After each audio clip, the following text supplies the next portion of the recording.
Buenas, ¿cómo andan? Bueno, para los que no me conocen, soy Gabriela Levi, y bueno, a esta altura ya creo que deben ser los menos, así que, bueno, vamos que falta poquito. Hoy les traigo un tema que es bastante sencillo y lindo, así que es doblemente lindo, este, que es sistema reproductor masculino.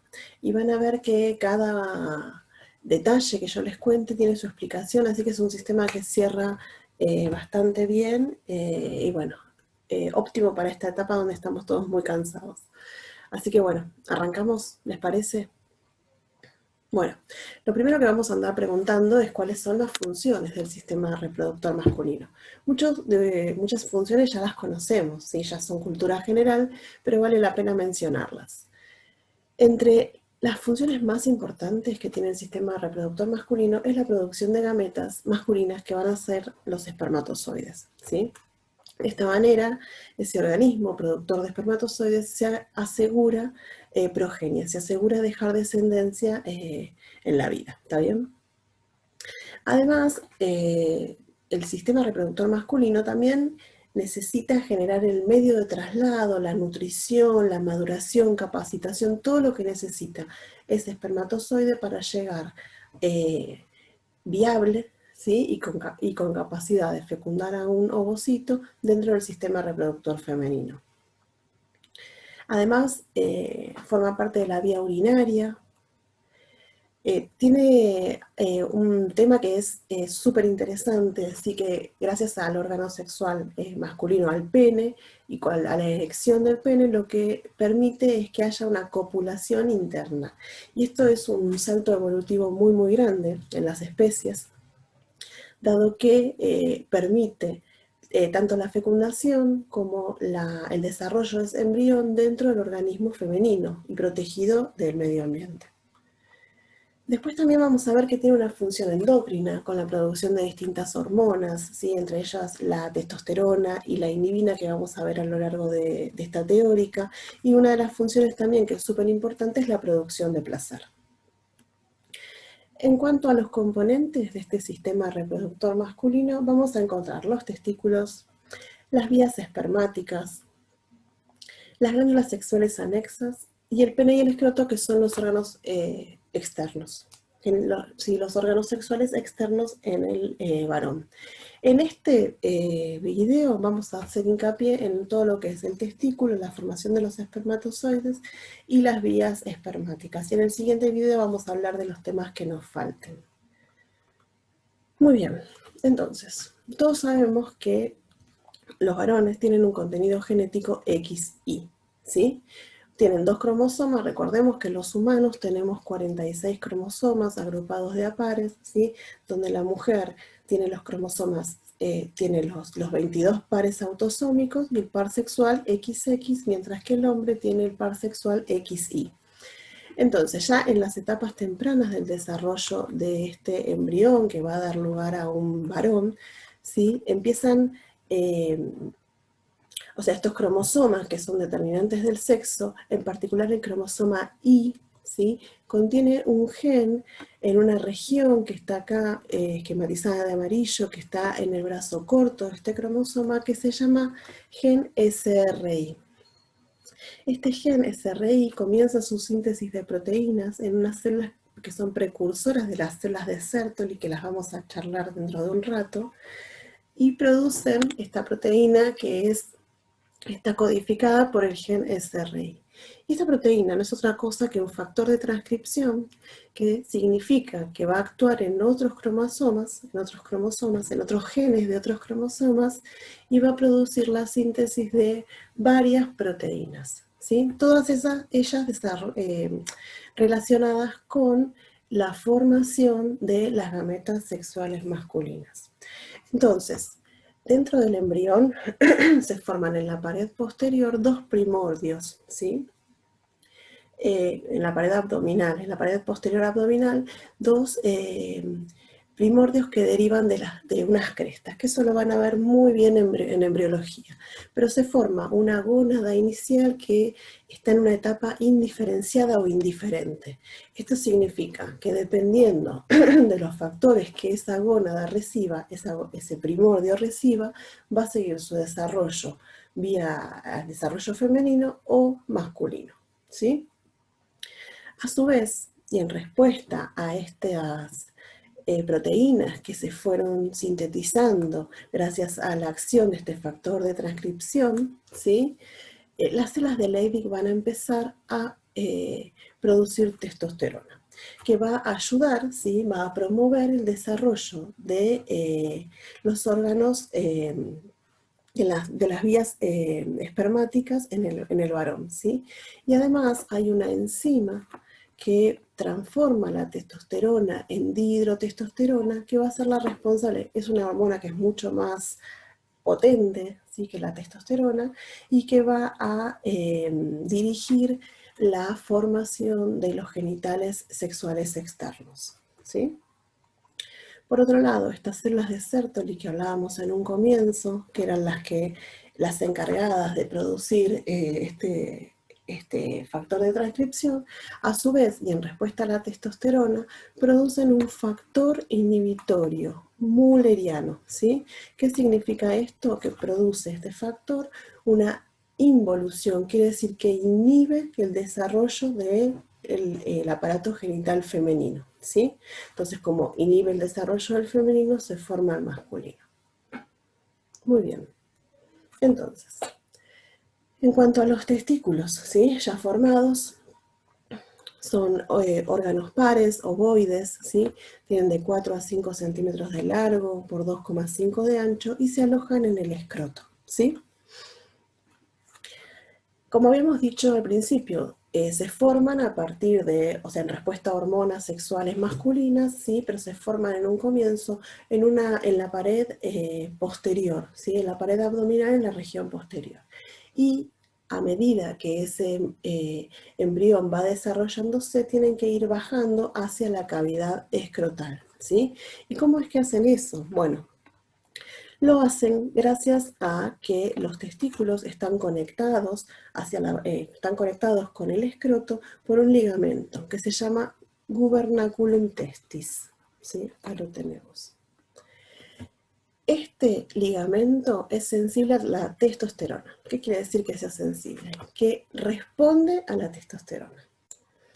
Entonces, a medida que se va cortando el ligamento en respuesta a la testosterona, ¿sí? Y además que el bebito va creciendo en largo, lo que va a pasar es que estos testículos, ¿sí?, van a descender, van a pasar por un canal inguinal hacia la bolsa escrotal.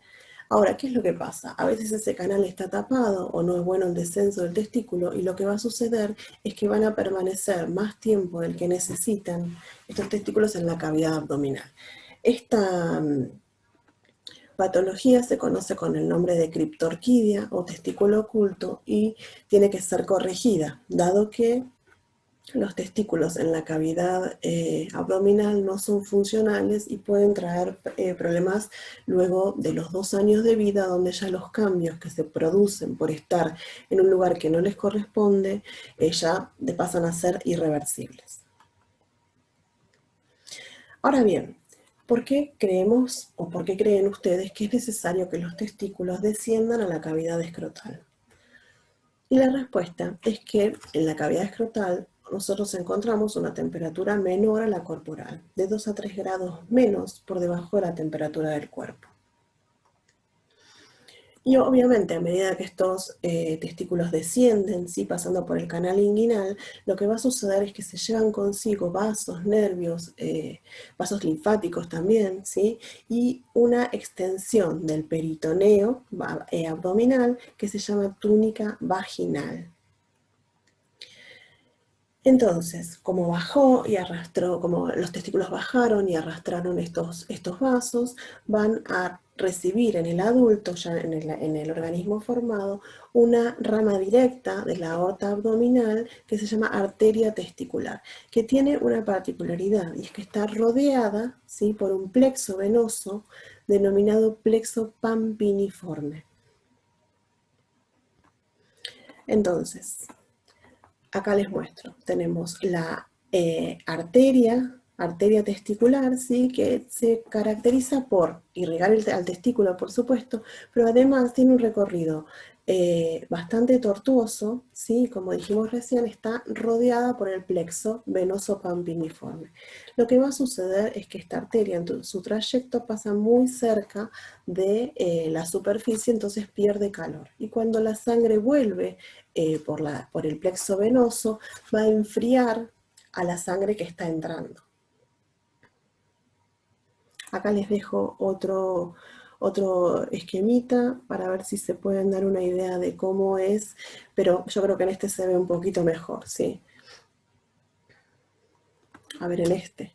O sea, tenemos la arteria testicular, ¿sí? Que acá se ve en rojo, irriga el testículo, se enfría, ¿sí? Porque pasa cerca a la superficie de la piel y cuando vuelve la sangre en este plexo venoso que va enfriando la sangre que está entrando, ¿sí? Esto se llama mecanismo de contracorriente intercambiador de calor. Entonces, la sangre que viene por las venas, que ya está más fría porque pasó cerca de la superficie, enfría a esta sangre que está entrando por la arteria testicular. Acá les dejo, estas son es un modelo, creo que se llaman serpentinas. Hoy están, bueno, hoy no, en cuarentena no, pero hace un tiempo donde había muchas cervecerías, estaban muy de moda, ¿sí? Porque es un sistema de enfriamiento, ¿está bien? Donde el líquido que entra, en este caso cerveza, pero sería el mismo caso del plexo pampiniforme, donde el mismo líquido que entra empieza a ser enfriado por el líquido que sale, ¿sí? Si nosotros hacemos un corte histológico de, a esta altura, a la altura donde vemos las arterias, a la arteria testicular, lo que vamos a ver es un conducto que corresponde a la vía espermática, que es el conducto deferente, que lo vemos dentro de un ratito, y acá se ve bien todo el saco testicular, ¿sí? Y la arteria que está entrando al testículo, rodeada de todo el plexo venoso pampiniforme. Además, como si esto fuera poco, ¿sí?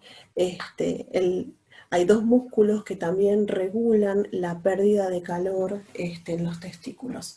El primero que vamos a mencionar es el músculo cremaster, que responde a los cambios de temperatura, ¿sí? El músculo cremaster rodea los testículos, ¿sí?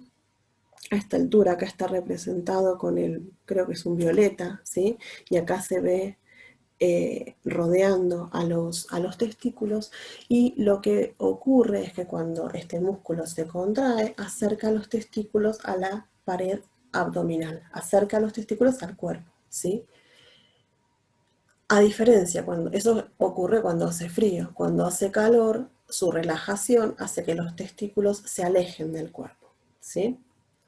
Y además hay otro músculo que se llama dartos, que es un músculo más externo, está acá esquematizado con amarillo, y lo que produce es que con bajas temperaturas arruga la piel del escroto y regula así la pérdida de calor al disminuir, ¿sí?, la superficie de intercambio de temperaturas con el ambiente. Muy bien. Entonces, todos estos mecanismos que vimos hasta ahora hacen y contribuyen a que los testículos estén a una temperatura menor que el resto del cuerpo, ¿sí? Muy bien. Entonces, ¿qué podemos decir de la estructura de los testículos, ¿sí? Bueno, en principio dijimos que estaban alojados en la cavidad escrotal, ¿sí? Y rodeados por una túnica vaginal que es parte del peritoneo abdominal que arrastró el testículo cuando bajó hacia la bolsa escrotal, ¿sí? Además, está rodeado por una cápsula de tejido conectivo denso, ¿sí?, que es bastante particular, que se denomina túnica albuginea. Esta cápsula, ¿sí?, cuando llega a la parte posterior del testículo se engrosa y protruye hacia el interior del órgano, ¿sí? Formando lo que se conoce como mediastino testicular. A su vez, este tejido conectivo denso emite trabéculas incompletas, ¿sí?, hacia el interior del órgano, y lo que va a producir es que va a dividir a estos testículos en lobulillos. Más o menos cada testículo tiene entre 200 y 250 lobulillos, ¿sí? Muy bien, dentro de cada lobulillo vamos a encontrar los túbulos seminíferos, entre 1 y 4 por cada lobulillo, ¿sí? Entre 1 y 4 túbulos seminíferos.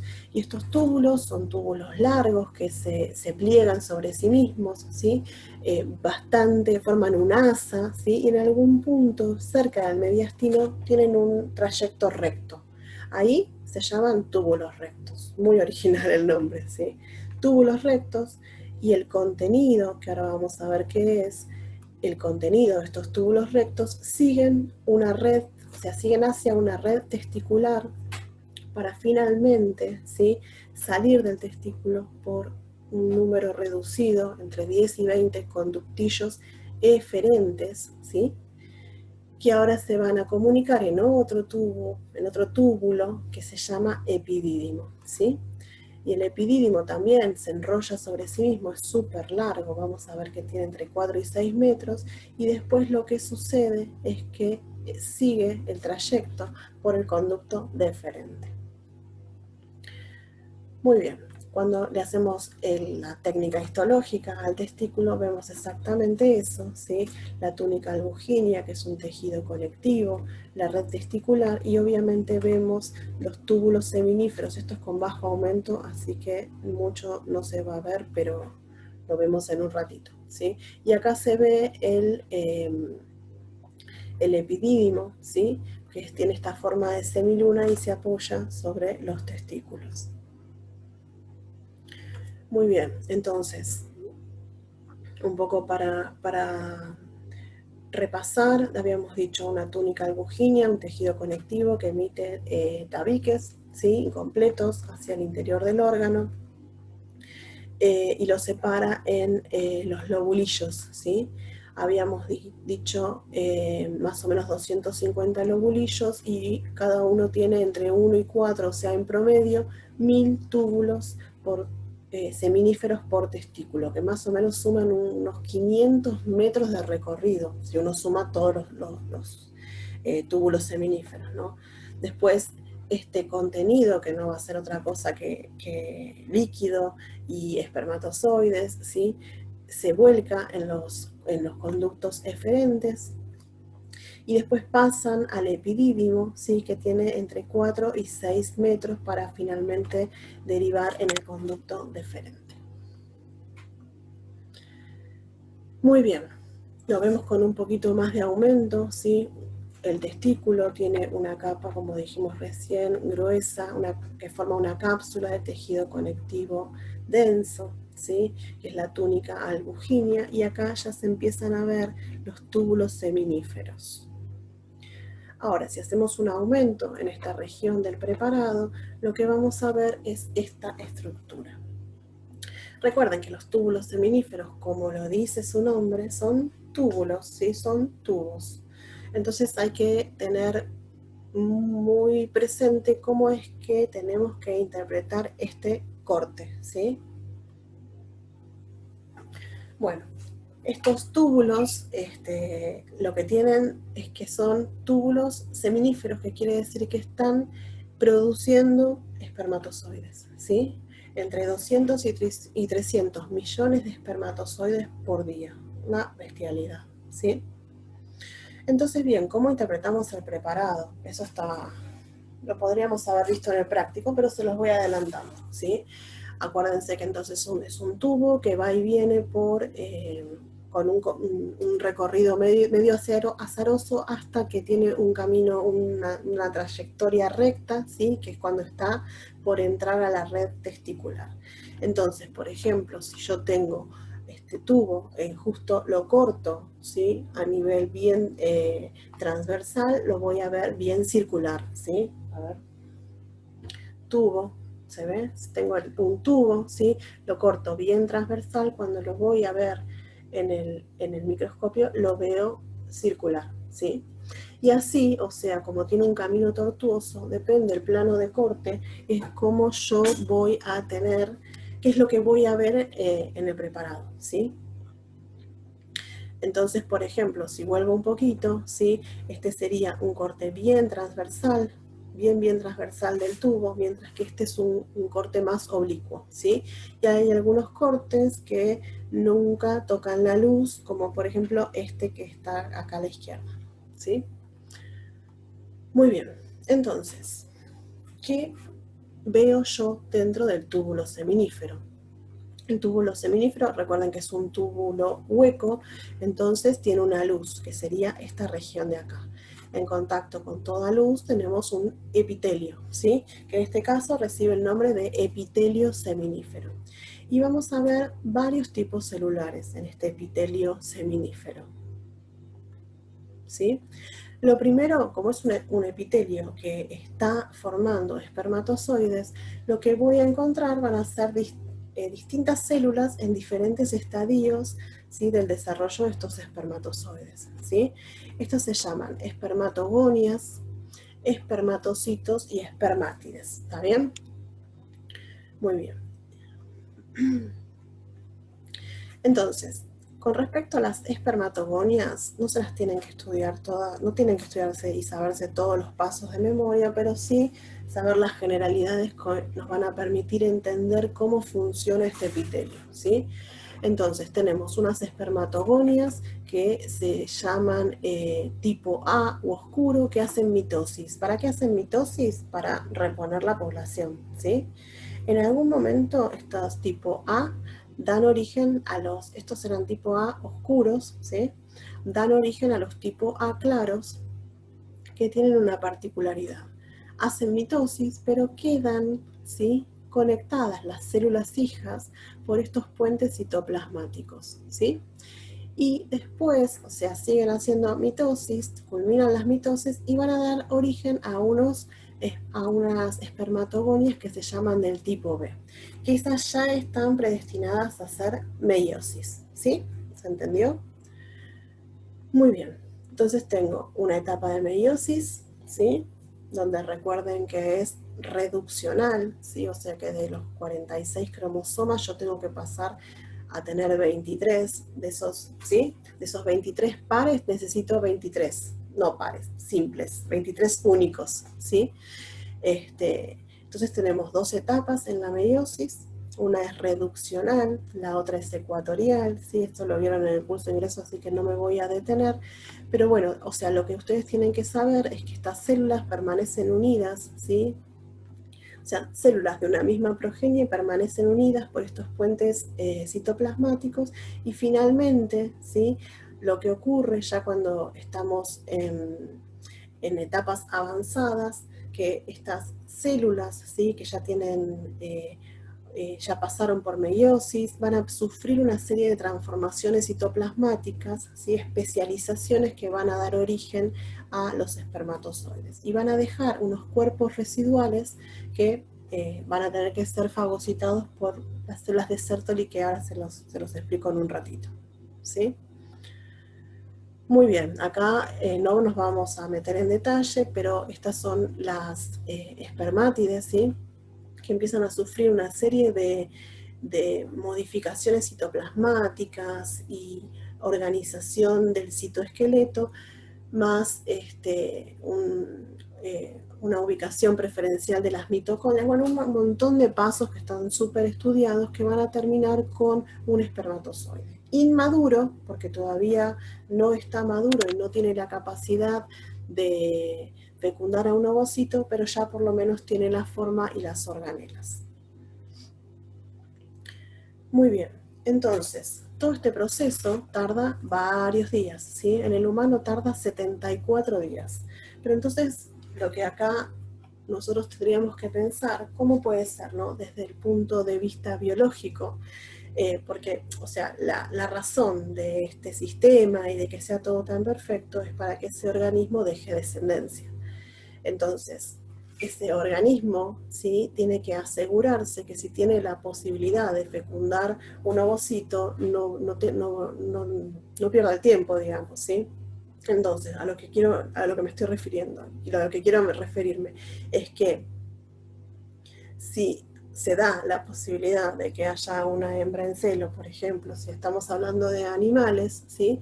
Y o sea, si ese organismo tiene la posibilidad de dejar descendencia, nunca le faltan espermatozoides, ¿sí? Entonces, el epitelio seminífero se organiza de cierta manera para que todo el tiempo esté produciendo espermatozoides y siempre estén listos para eyacular y salir, ¿sí? Entonces, ¿se acuerdan que dijimos que estas células espermatogónicas permanecían unidas por estos puentes citoplasmáticos, ¿sí? Entonces, esta unión de las células va a dar lugar a las ondas, lo que se llama ondas del epitelio seminífero. Un minuto, que tomo un poquito. Muy bien. Entonces, por ejemplo, en rata se sabe que hay 14 estadios, ¿sí? Y que se distribuyen estos diferentes estadios a lo largo del tubo, en regiones concretas del tubo. Entonces, si yo agarro un túbulo seminífero de roedores y lo corto transversalmente, voy a ver que todo el epitelio que rodea la luz está en el mismo estadio. ¿Qué quiere decir? Que voy a encontrar, ¿sí?,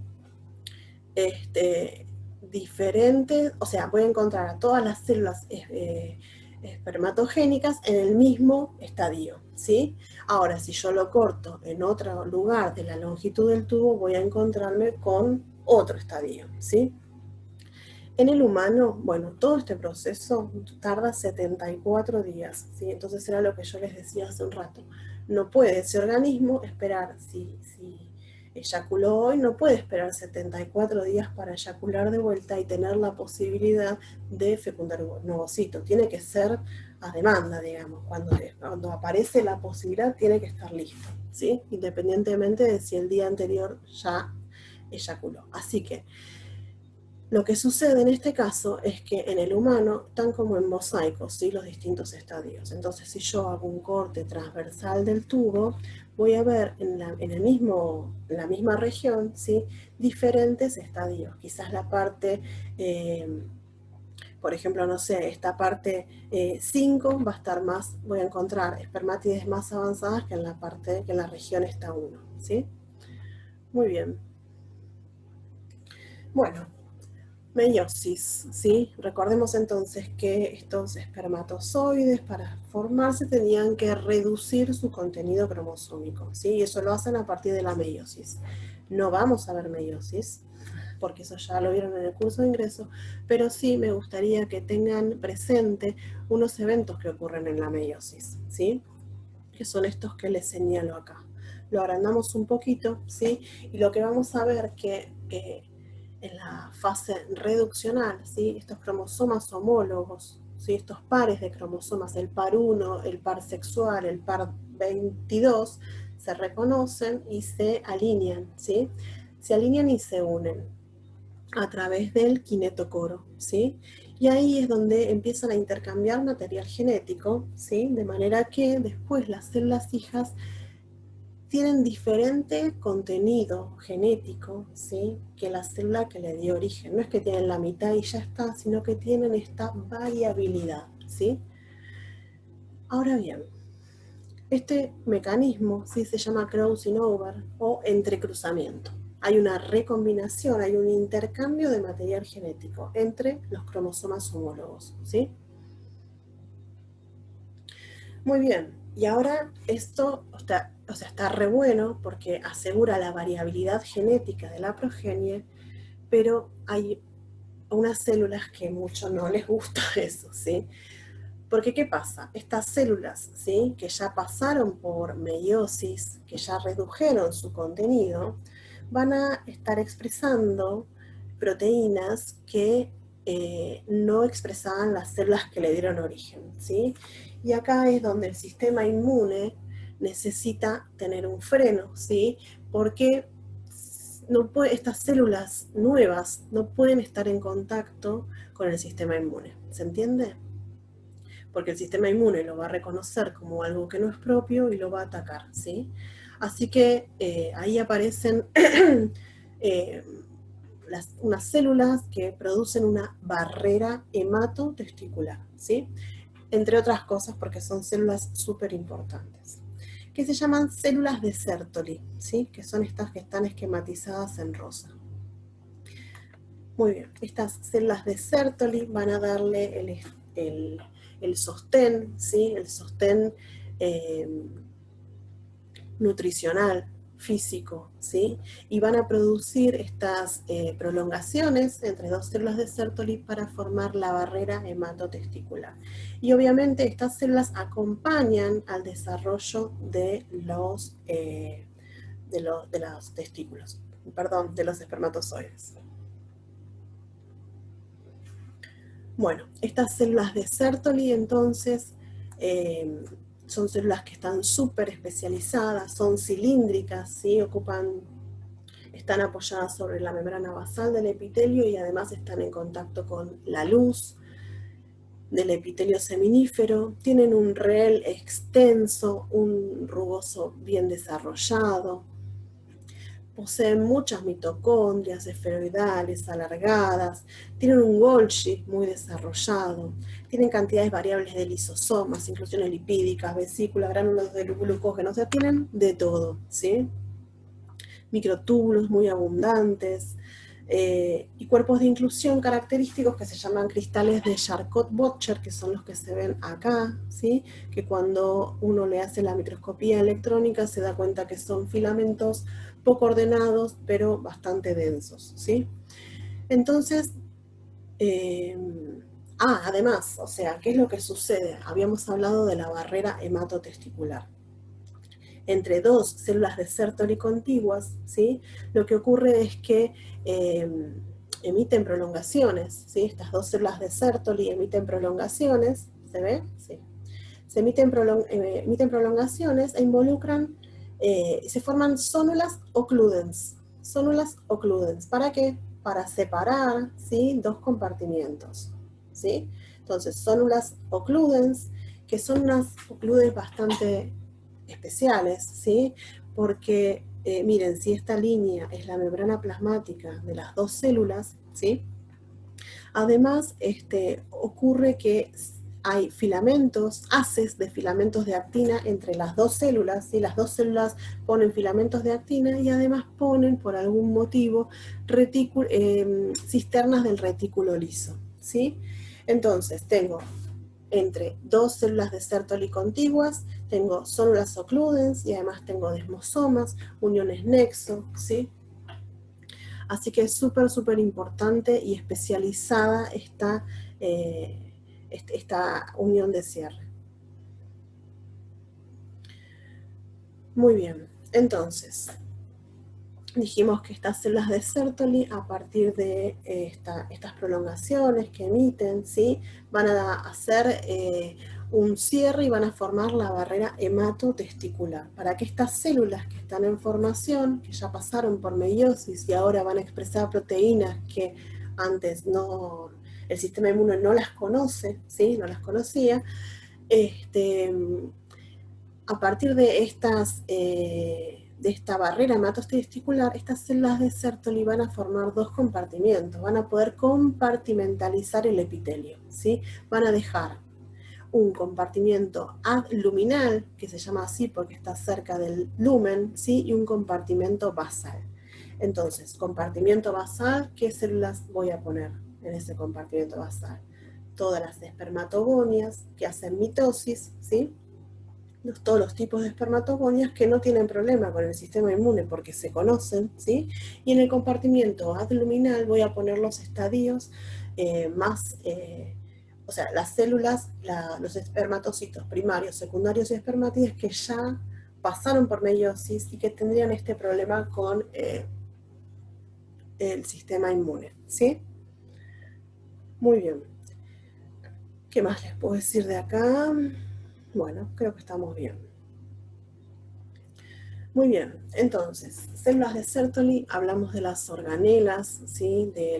Una de las funciones mencionamos, pero además imagínense que una célula que tiene tanto desarrollo de organelas va a cumplir un montón de funciones, ¿sí?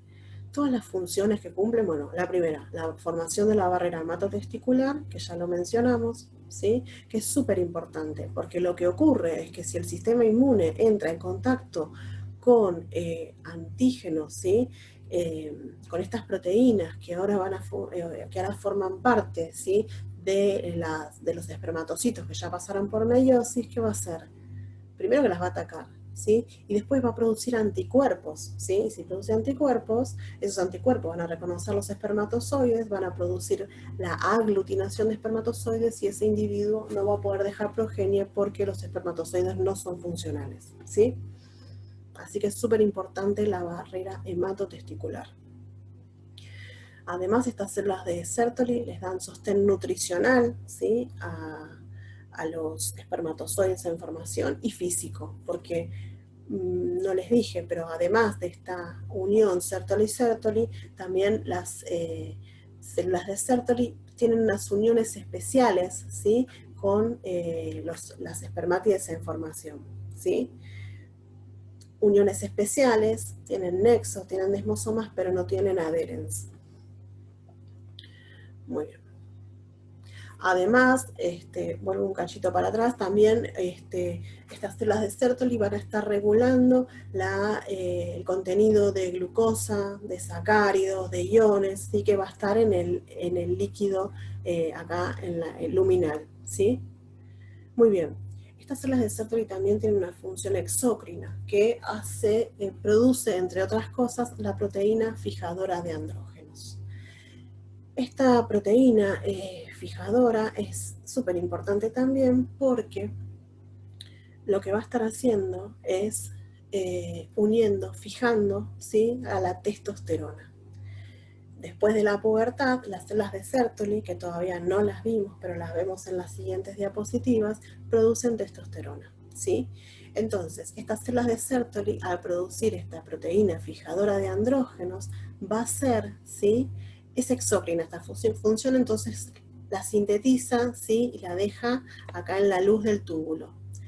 Llega la testosterona, hay un aumento de la concentración de testosterona que es súper necesario para que este epitelio esté produciendo espermatozoides, ¿sí? Después también, y lo vemos también dentro de un ratito, estas células de Sertoli tienen una función endocrina, ¿sí? Los vasos sanguíneos están en el estroma, o sea, debajo de la lámina basal, ¿sí? Debajo. Y estas células de Sertoli también producen hormonas. Una de las hormonas que produce es la inhibina, que vamos a ver en un ratito, que va a actuar, ¿sí? Inhibiendo por retroalimentación negativa al eje hipotálamo, hipofisario, testículo. ¿Se entiende? Y además, también estas células de Sertoli fagocitan los restos de espermatozoides. ¿Vieron estos cuerpos residuales que les mencioné que quedaban?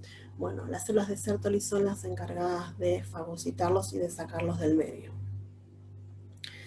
Si hacemos una microscopía electrónica del epitelio seminífero, vamos a ver los distintos componentes, ¿sí? Vamos a tratar de... Mírenos un segundito.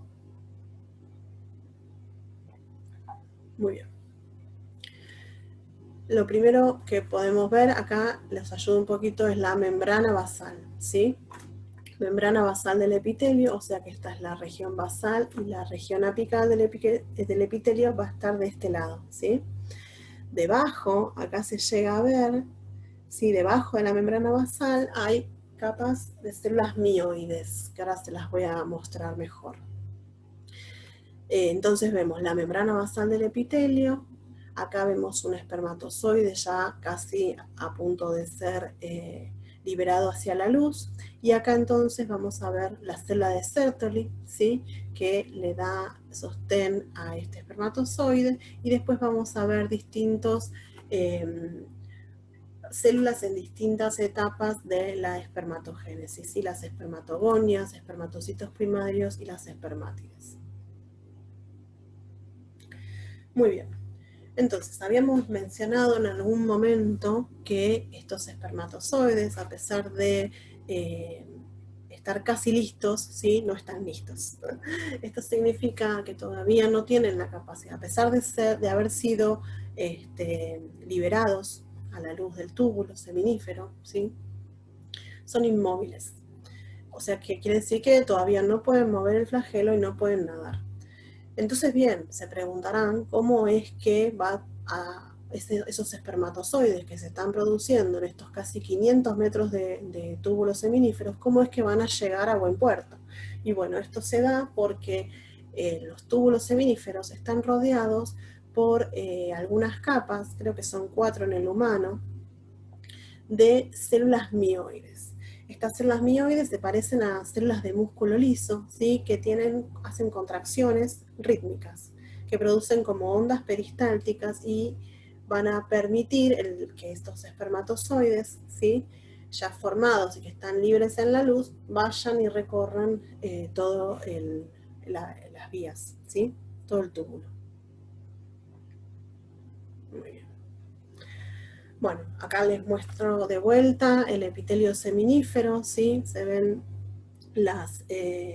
acá no está marcado, pero estas son las células mioides que hablábamos recién, ¿sí? Esto es todo el epitelio seminífero con los espermatozoides ya a punto de ser liberados, ¿sí? Está re bueno porque ya los núcleos de los espermatozoides son característicos, estos son todos los flagelos, y siempre apuntan, ¿sí? A una célula de Sertoli que es la que les da el sostén. Y obviamente vamos a ver distintas células que corresponden a los distintos estadios de la formación de los espermatozoides. Y recuerden que se producen entre 200 y 300 millones de espermatozoides por día. Una bestialidad. Muy bien. Entonces, ya vimos todas las células que componen el epitelio, ¿sí? Y además habíamos visto las células mioides que están por debajo, ¿sí? Ya están como en la túnica propia de ese epitelio. Olvidé mencionarles que algunos autores también consideran que más allá, o sea, primero está la barrera hematotesticular, ¿sí? Que impide que haya, que esas células que se están formando sean mostradas al sistema inmune, pero además hay otros autores que lo que dicen es que estas células mioides, ¿sí? Esta capa de células mioides también impide el acceso a la luz del tubo de los leucocitos. Así que ahí serían dos mecanismos con el mismo fin, ¿sí? Bueno, entonces, ya vimos todo el túbulo, ¿sí? Súper detallado. Hay otras células que están en el estroma, en el tejido conectivo, ¿sí? Del órgano. Estas células se llaman células de Leydig o intersticiales y las vemos que se agrupan, ¿sí? Forman cúmulos de células poliédricas, ¿sí?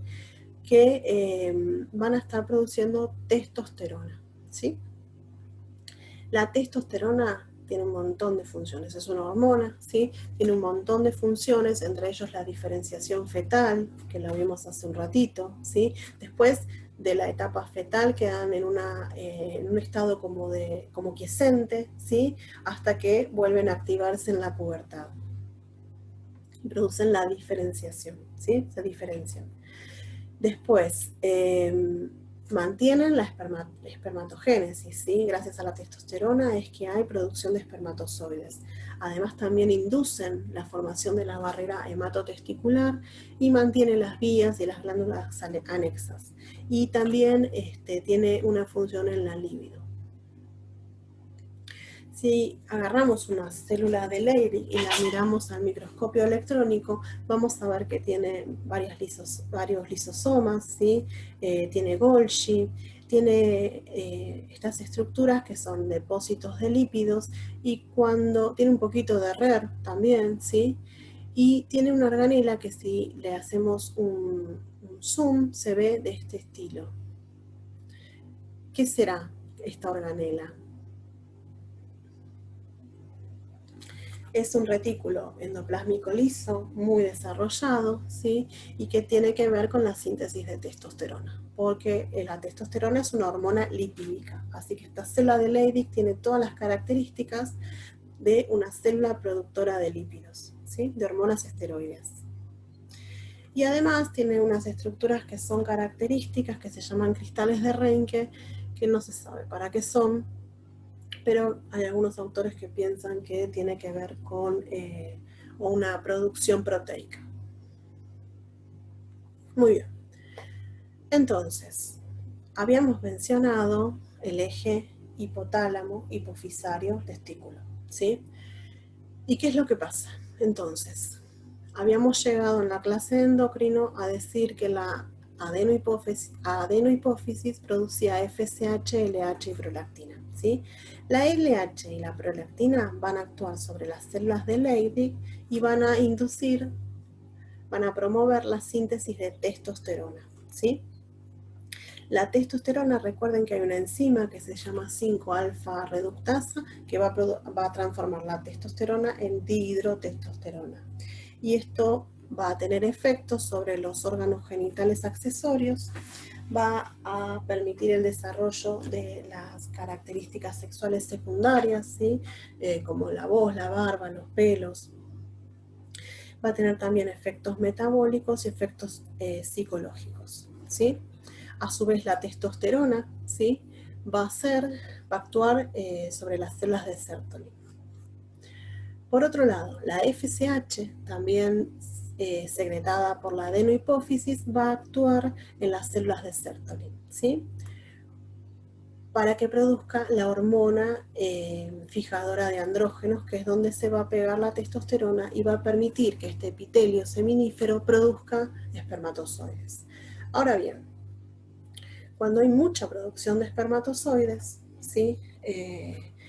Estas células de Sertoli, como están en contacto con ellos, ¿sí? ven que hay mucha producción de espermatozoides, entonces lo que van a hacer es van a sintetizar y secretar inhibina, ¿sí? hacia el torrente sanguíneo, que va a actuar como control de retroalimentación negativa sobre la adenohipófisis para evitar que siga secretando FSH, LH y prolactina.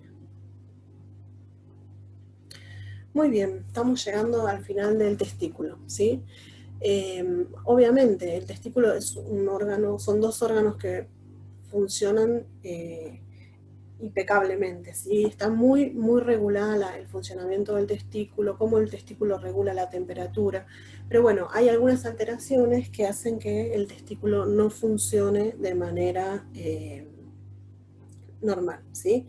Uno habíamos dicho que era esto la retención de los testículos en la cavidad abdominal y hace que estén a una temperatura que no pueden estar, ¿sí? Que no es fisiológica. Sí es fisiológica para la producción de hormonas, pero no para la producción de espermatozoides, ¿sí? Pero después también vimos que estaba irrigado, que tenía el plexo pampiniforme que ayudaba a regular la temperatura de la sangre que entraba al testículo, ¿sí? Pero bueno, a veces lo que ocurre es que estas venas del plexo pampiniforme se ensanchan, ¿sí? Y produce una acumulación, una inflamación, y hace que la sangre no drene, no fluya con normalidad, ¿sí? Esta alteración se conoce como varicocele, es una causa muy común, ¿sí? Como el testículo no puede enfriarse como debe, ¿sí? Causa infertilidad. Y generalmente ocurre en el testículo izquierdo. Los de la cátedra siempre les recomendamos que, como es algo tan común, que consulten con el médico, porque muchas veces se puede hacer tratamientos que permiten volver a la normalidad, ¿sí? Que el testículo vuelva a la normalidad y funcione bien. Muy bien. Entonces, hacemos un mini repaso, ¿sí? Tenemos los túbulos seminíferos que están produciendo, ¿sí? Espermatozoides, ¿está bien? Espermatozoides y además líquido, ¿sí? Donde esos espermatozoides van a vivir. Muy bien. En el trayecto, ¿sí? O sea, ahora tienen que esos espermatozoides salir del testículo y pasan, ¿sí?, a los túbulos rectos, que dijimos que eran estos mismos túbulos seminíferos que adquieren una trayectoria recta, ¿sí? Cuando miramos a la microscopía óptica, ¿sí?, después de la técnica histológica, lo que vemos es que hay una transición brusca. Pasamos de un epitelio, ¿sí?, productor de espermatozoides con todos los estadios de las células en desarrollo y células de Sertoli. Y acá en los túbulos rectos encontramos únicamente células de Sertoli, ¿sí? Y ya hacia el final el epitelio cambia a simple cúbico. Bien sencillo. Muy bien. Después de los túbulos rectos entramos a la red testicular, ¿sí? Que esta red testicular, ¿sí?, que la vemos acá, es una red compleja, ¿sí?, de conductos que están anastomosados rodeados de un tejido conectivo muy vascularizado. Y estos están tapizados por un epitelio simple cúbico o cilíndrico bajo, ¿sí? Muy bien. Esta red testicular, ¿sí?, va a hacer que el contenido desemboque en los conductillos eferentes. Estos conductillos eferentes, dijimos que eran entre 10 y 20, van a formar unas masas cónicas, ¿sí?, que van a formar lo que es la cabeza del epidídimo. Los conductillos eferentes, ¿sí?, entran al epidídimo entonces y tienen un epitelio pseudoestratificado, cilíndrico ciliado, donde se puede ver células que son bien altas, ¿sí?, regiones de células altas y regiones de células bajas. Cuando vemos al microscopio óptico, lo que vemos es que tienen el epitelio tiene esta forma como de rueda dentada, ¿sí?, diente de sierra le llaman, ¿sí?, por eso les puse la sierra acá. Cuando miramos las células con mayor detalle, vemos que las más altas son ciliadas, ¿sí?, mientras que las más bajas tienen microvellosidades y vesículas pinocíticas. Entonces nos está diciendo que están haciendo absorción, ¿sí? Entonces, la función de los conductillos eferentes es absorber la mayor parte del líquido que se secretó en los túbulos seminíferos. Y además, por supuesto, conduce a los espermatozoides hacia el epidídimo.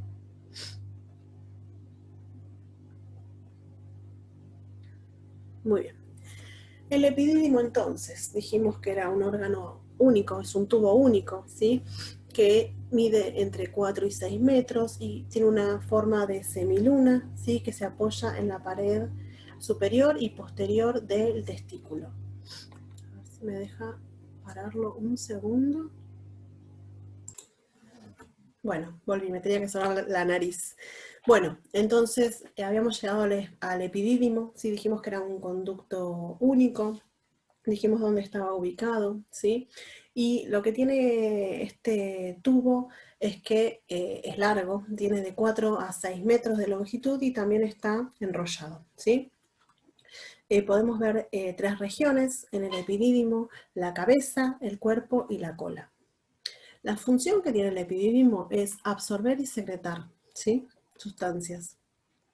Va a tener también que ver, va a secretar azúcares complejas, ¿sí?, que van a hacer que esos espermatozoides maduren y se discapaciten. ¿Qué quiere decir esto, que se discapaciten? Que pierden o sea, están como discapacitados pierden la capacidad, ¿sí?, de fecundar al óvulo. Esto es una reacción reversible, ¿sí?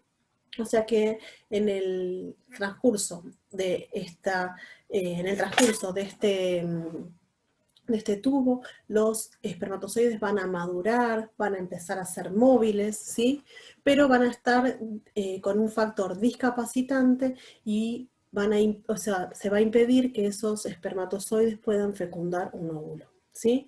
La capacitación de los espermatozoides ocurre en el tracto femenino, ¿sí?, donde pierden estos azúcares en la cabeza y ahora sí pueden fecundar al ovocito, ¿sí? Además, los supervisan, ¿sí? Va a haber un porcentaje de espermatozoides que estén mal formados o que no puedan adquirir movilidad, y las células del epidídimo los van a fagocitar, ¿sí? Y además, en la cola del epidídimo van a quedar esperando, los espermatozoides ya maduros van a quedar esperando para la eyaculación, ¿sí? Es el reservorio y el almacenamiento de los espermatozoides, la cola del epidídimo. Muy bien. Otra vez, cuando nosotros hacemos un corte histológico del epidídimo, vamos a ver que es un tubo, ¿no? Como veníamos viendo la mayor parte de este preparado, de estos preparados, ¿sí? O sea, la luz del tubo está rodeada de un epitelio pseudo estratificado, cilíndrico, con estereocilias. Y además ya se empieza a ver que está rodeada por capas de músculo liso, ¿sí? Si yo le hago un corte transversal al tubo, ¿sí? Voy a ver entonces células principales, que son estas células altas que tienen estereocilias. Voy a ver células madre, que son estas células basales que se encuentran en la región bien basal del epitelio, y las capas de músculo liso. Si hacemos el electrónico, ¿sí? Y observamos las especializaciones apicales, lo que vemos es que son estereocilias, ¿sí? Acá justo salió en la foto de un espermatozoide que está en contacto, ¿sí? Con las estereocilias de las células principales del epidídimo. Recuerden que las estereocilias son prolongaciones largas rodeadas por membrana, que en realidad deberían llamarse microvellosidades, ¿sí? Porque si uno analiza la ultraestructura del citoesqueleto que acompaña a las estereocilias, ve que son filamentos de actina. Muy bien, entonces, llegada la estimulación sexual, recuerden que los espermatozoides, ¿sí? Esperan a la estimulación en la cola del epidídimo, ¿sí? Entonces, llegado el momento de la estimulación sexual, esos espermatozoides tienen que ser eyaculados, lo que ocurre es que pasan al conducto deferente, ¿sí? Si esta es una región posterior, es decir, vista desde atrás, ¿sí? Esta es el epidídimo, ¿sí? El conducto deferente viene por acá, baja por el cordón espermático, pasa cerca de la vejiga, ¿sí? Y después se ensancha en una región que es donde recibe el contenido de la vesícula seminal, y ahí se transforma en el conducto eyaculador, ¿sí? Muy bien. Si hacemos un análisis histológico, vemos que tenemos el conducto, ¿sí? Propiamente dicho, la luz del tubo está rodeada por un epitelio pseudoestratificado, cilíndrico, con estereocilias, ¿sí? Y si vemos en la periferia, ¿sí? Vamos a ver que tiene 3 capas de músculo liso. Una interna longitudinal, una media circular y una externa longitudinal. De manera que cuando llega la eyaculación, ¿sí? O sea, el momento de la eyaculación, estas capas, esta gruesa capa de músculo liso se contrae para permitir el pasaje y la salida de los espermatozoides por la uretra. Muy bien.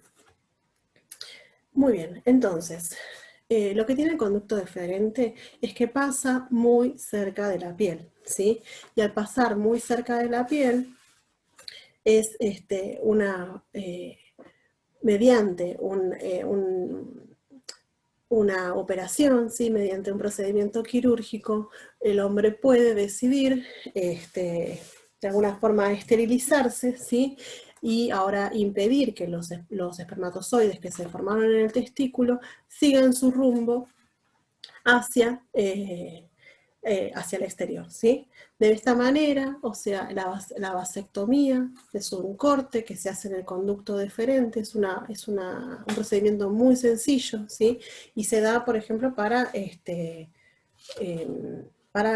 tener un control de la natalidad. Así que, bueno, a la hora de estar en pareja, los hombres también pueden decidir, las mujeres también pueden hacerlo, puede ser una decisión de pareja, pero esto es Es un procedimiento muy, muy sencillo, de hecho es más sencillo que una ligadura de trompas, ¿sí? Pero bueno, llegado el momento, el hombre puede decidir si quiere hacerse una vasectomía y así se esteriliza y no tiene hijos.